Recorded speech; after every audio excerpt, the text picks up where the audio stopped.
in the headlines of this hour on VTV News. Vietnam and Cuba vowed to take a special relationship to new heights. And Vietnam champions innovation for peace and development, according to the Prime Minister. In our world news, Russia announces changes to its nuclear policy.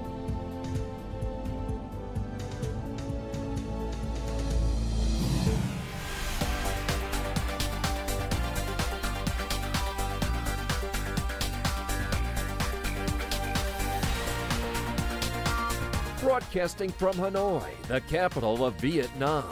VTV News starts right now. Good morning. It is 8 a.m. local time in Hanoi and you're watching VTV News. I'm Huyen Tan with the top stories. First Secretary of the Communist Party of Cuba Central Committee and President of Cuba Miguel Diaz-Canel Bermudez hosted a welcoming ceremony for Party General Secretary and State President Tô Lâm of Vietnam in Havana on Thursday, during his state visit to the Caribbean state.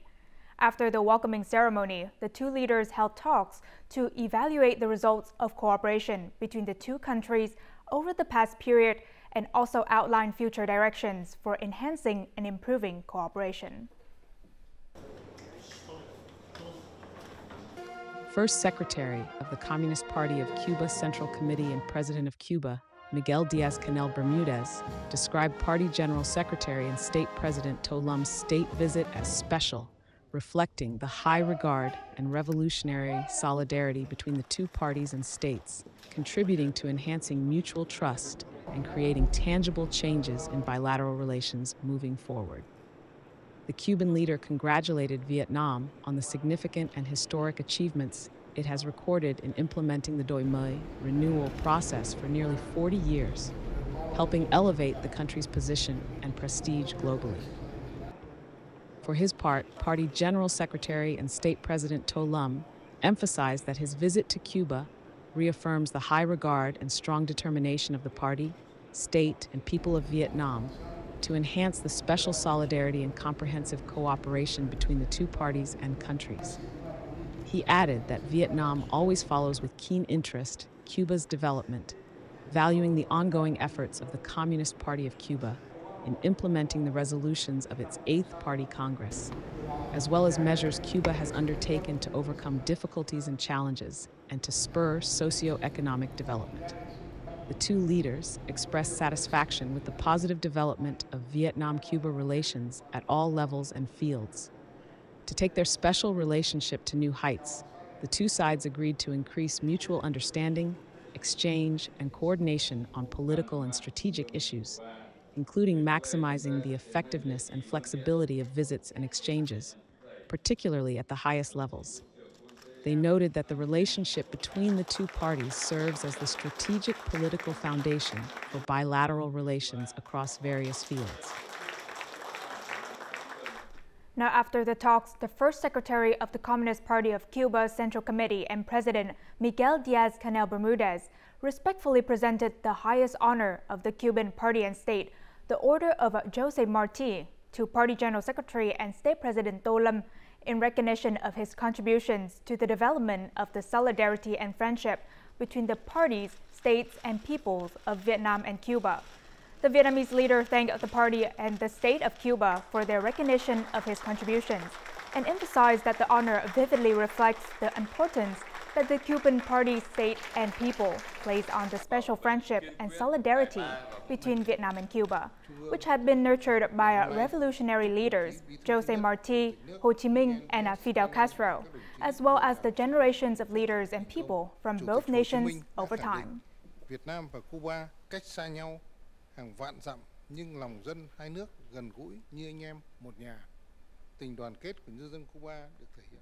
Party General Secretary and State President Tô Lâm and First Secretary of the Communist Party of Cuba Central Committee and President of Cuba, Miguel Diaz-Canel Bermudez, on September 26, visited the Mariel Special Development Zone, or ZEDM, Cuba's first free trade and export processing zone. He praised the ZEDM as a promising economic model, noting its potential to test innovative policies before scaling them up nationwide. He believed that this approach would generate stronger momentum for Cuba's economy, helping it overcome current challenges.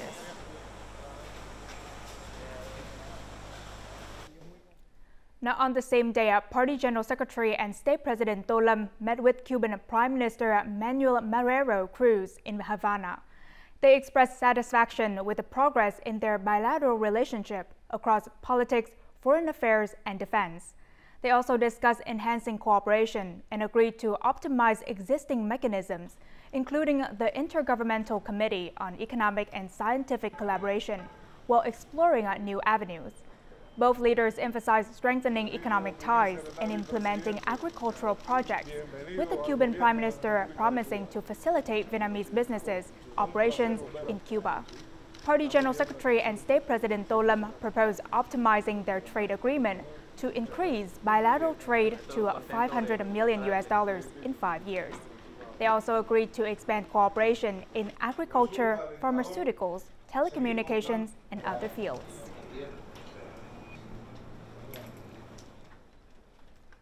Party General Secretary and State President Tô Lâm also met with the President of the National Assembly of People's Power of Cuba, Esteban Lazo Hernandez, on the same day.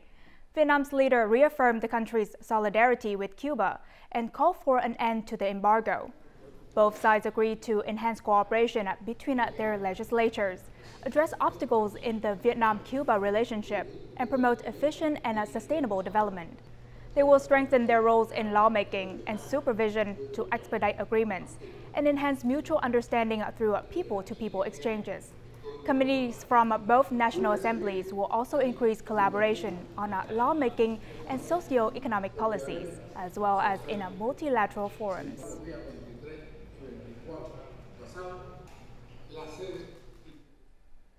Now, on Thursday, the World Intellectual Property Organization, WIPO, held a ceremony to announce the 2024 Global Innovation Index, or GII. Accordingly, Vietnam climbed 2 places, now ranking 44th out of 132 countries, reflecting its ongoing progress. With the country's impressive results in recent years, Prime Minister Phạm Minh Chính was one of the 3 world leaders invited to speak via video conferencing at the ceremony. Prime Minister Phạm Minh Chính underlined Vietnam's firm opposition to the use of innovation for war, unfair competition, and any activities that negatively impact people's lives worldwide.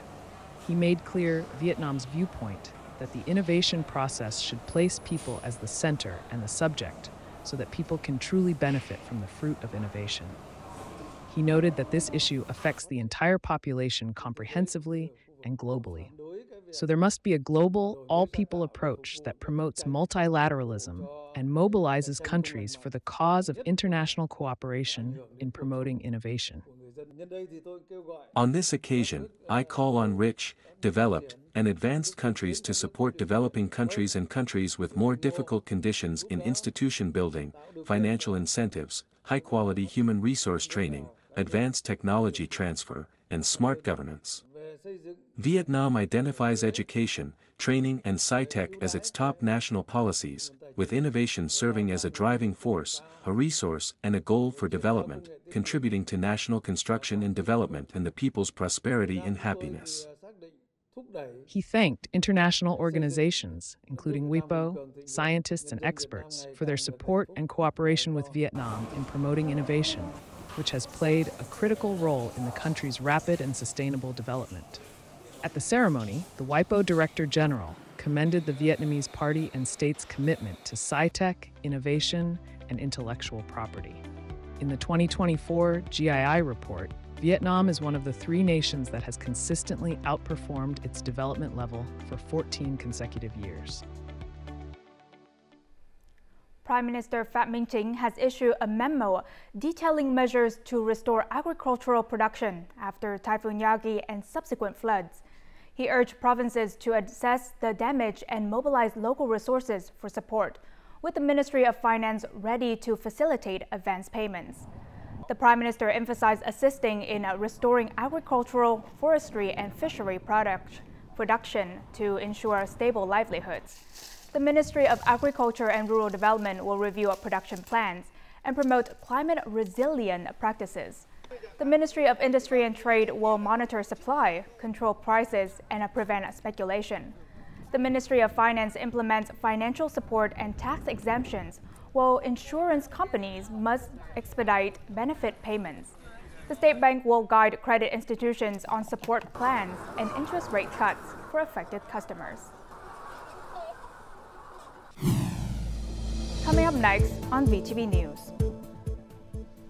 Thái Nguyên Province launches financial aid for households impacted by Typhoon Yagi. And locals in Thừa Thiên Huế join wildlife protection efforts.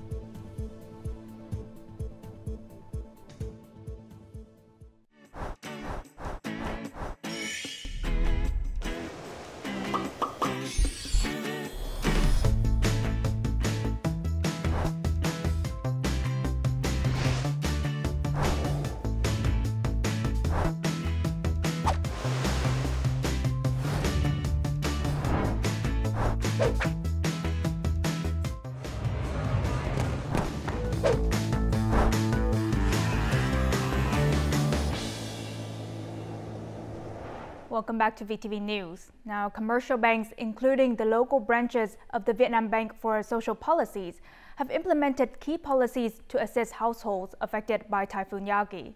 These measures include suspending interest collection and extending loan repayment terms. Residents urgently need such support to restore their livelihoods and stabilize their lives quickly.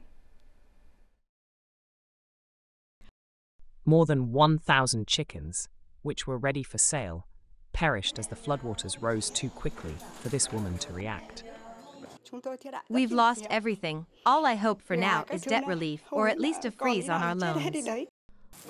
Tring's investment of over 81,000 USD in peach blossoms, intended for sale during the Lunar New Year, has also been submerged by floodwaters. Everything is gone just as the harvest season is nearing. I've lost my entire investment. According to preliminary estimates, Typhoon Yagi caused damage amounting to 31 million USD in Thái Nguyên. Around 9,000 hectares of rice and crops were flooded.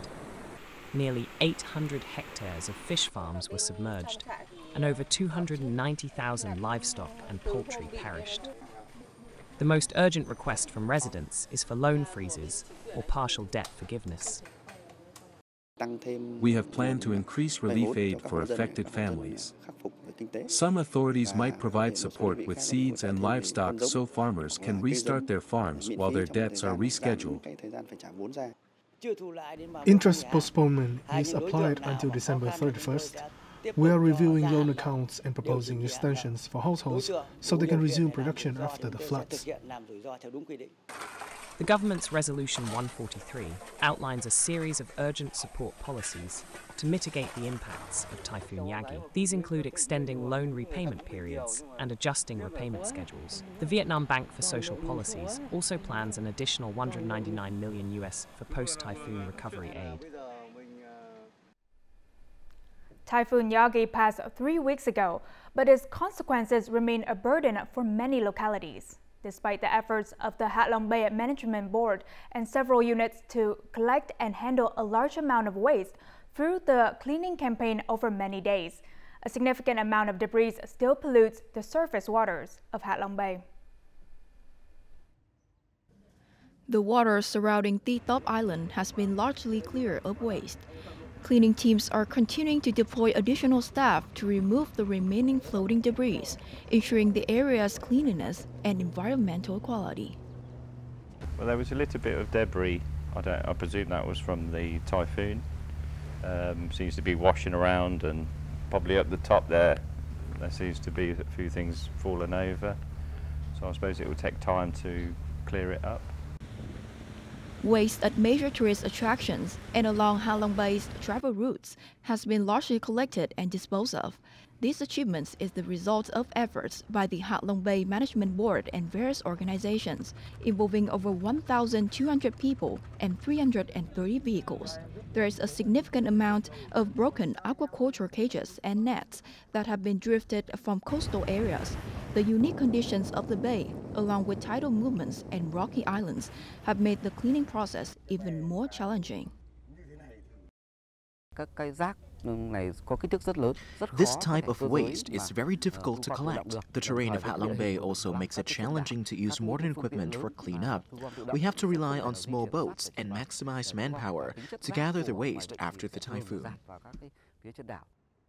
As waste continues to accumulate and cleaning efforts remain unfinished in certain areas, the threat of debris overwhelming Hạ Long Bay's heritage zone persists. Sections of a temporary pontoon bridge to replace Phong Châu Bridge in Phú Thọ province will be afloat on Saturday for installation on Sunday. Brigade 249 of the Engineering Corps and Military Region 2 and Phú Thọ province forces have been preparing for the construction.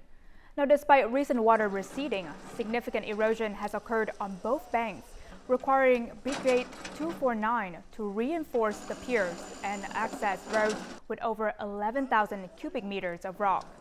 All preparations for the bridge's construction and safe operation are complete. Phong Châu Bridge lost one pillar and two spans on September 9th due to the Red River being in spate, forcing locals into a detour of nearly 40 kilometers and complicating their daily lives. When a family faces difficulties, the entire community comes together to offer support. This has become a cherished tradition among the Cham ethnic group in Ninh Thuận province. The village has developed various solutions to assist students in need, making it a bright spot in the spirit of education. At the age of over 70, Thao continues to visit students in the village who face difficulties with their education. The family of Quang Thị Kim Hương is one such case.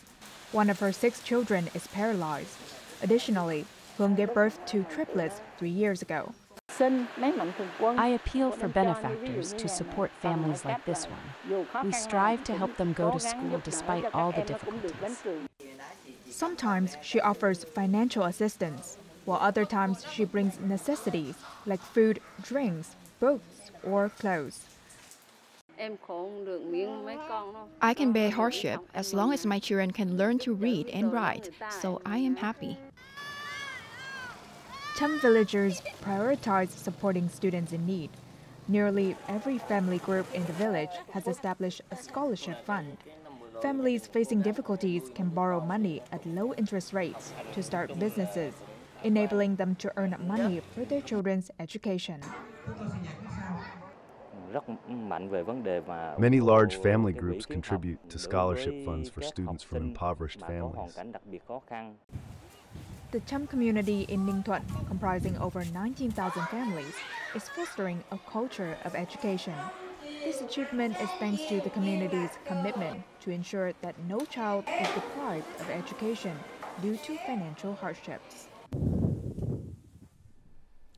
Thừa Thiên Huế is the first province to deploy artificial reefs with the aim of restoring and protecting its marine ecosystem.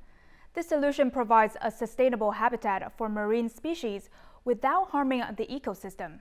The artificial reefs also help limit trawlers fishing inshore and improve fishing efficiency in a sustainable manner. Over 2,850 artificial reefs, shaped as hollow cubes and hemispheres, will be deployed about 18 kilometers off the coast of Thừa Thiên Huế province. At a depth of 24 to 25 meters, these reefs will serve as shelters for marine ecosystems.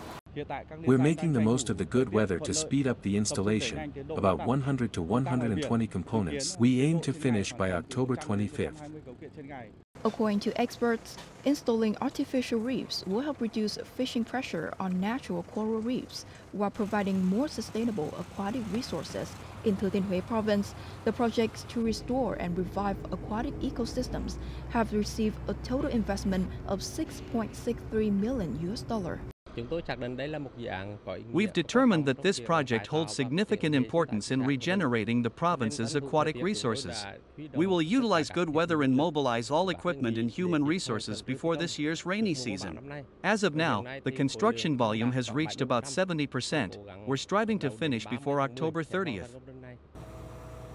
The use of artificial reefs has emerged as a promising solution to address the environmental challenges. It also supports the sustainable development of the local fisheries industry and marine economy. Recently, Thừa Thiên Huế province residents have voluntarily handed over several rare and endangered animals listed in Vietnam's Red Book. This growing awareness and sense of responsibility demonstrate the increasing public commitment to wildlife conservation and biodiversity protection. Most recently, in late September, a resident handed over a reticulated python to local authorities. The python found in the resident's garden weighed approximately 12 kilograms and was around 3 meters long. It is classified as a 2B group species in the world's red list of endangered species. When I woke up, I saw the python, so I caught it and handed it over to the authorities to release it back into the wild. Earlier, authorities in Phu Loc district were informed by a local resident who had discovered a green sea turtle weighing about 70 kilograms trapped in fishing nets. Upon inspection, officials confirmed that the turtle belonged to a species listed in the World Wildlife Fund's Red List and Vietnam's Red Book. Some of these species are critically endangered, with very few individuals left. Handing them over to authorities helps enrich the ecosystem. Thanks to ongoing awareness campaigns urging the public to refrain from hunting, trading, transporting, or storing wildlife illegally, many residents have voluntarily handed over wild animals so that they can be released back into their natural habitats. In recent months, numerous households have demonstrated responsibility by handing over animals, such as monkeys, lorises, and reticulated pythons, that they encounter to authorities. Many wildlife species are at risk of extinction, making wildlife protection efforts increasingly urgent. In addition to the work of forest rangers, the active cooperation of local authorities, especially local residents, is crucial to achieving effective wildlife protection and biodiversity conservation. Coming up next in our world news. Australia and the UK to start talks on AUKUS sub-partnership. And Russia announces changes to its nuclear policy.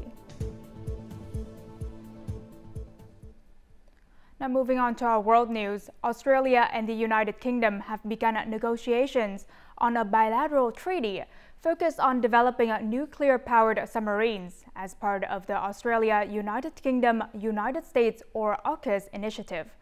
Australian Deputy Prime Minister Richard Marles made the statement during a press conference following an AUKUS defense ministerial meeting in London. The defense ministers of the AUKUS alliance have agreed to equip P-8A maritime patrol aircraft, which are used for submarine hunting in the Indo-Pacific region. In addition, the three nations are enhancing their capabilities in developing and deploying hypersonic technology for offensive and defensive purposes. A large-scale military exercise featuring the use of drones is also planned for late 2024. So let me be clear. Russian President Vladimir Putin recently announced that Russia will revise its nuclear deterrence policy. He emphasized that these changes will be made in response to the country's modern military threats. Under Russia's current nuclear doctrine, the use of nuclear weapons is permitted in response to a nuclear attack or in situations where the nation faces an existential threat from conventional warfare. However, Russia needs to update its nuclear doctrine to clearly define the circumstances that could trigger a nuclear strike by Moscow. The Russian president held that any nation's conventional attack on Russia that was supported by a nuclear power would be perceived as a joint attack.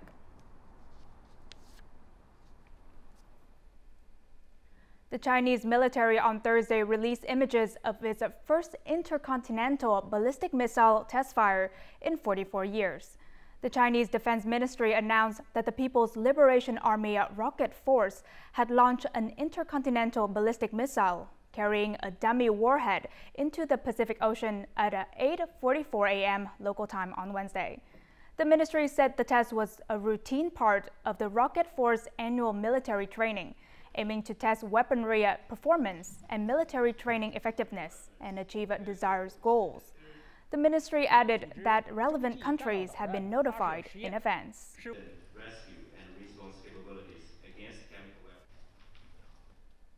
Now, as usual, let's move on to the weather forecast.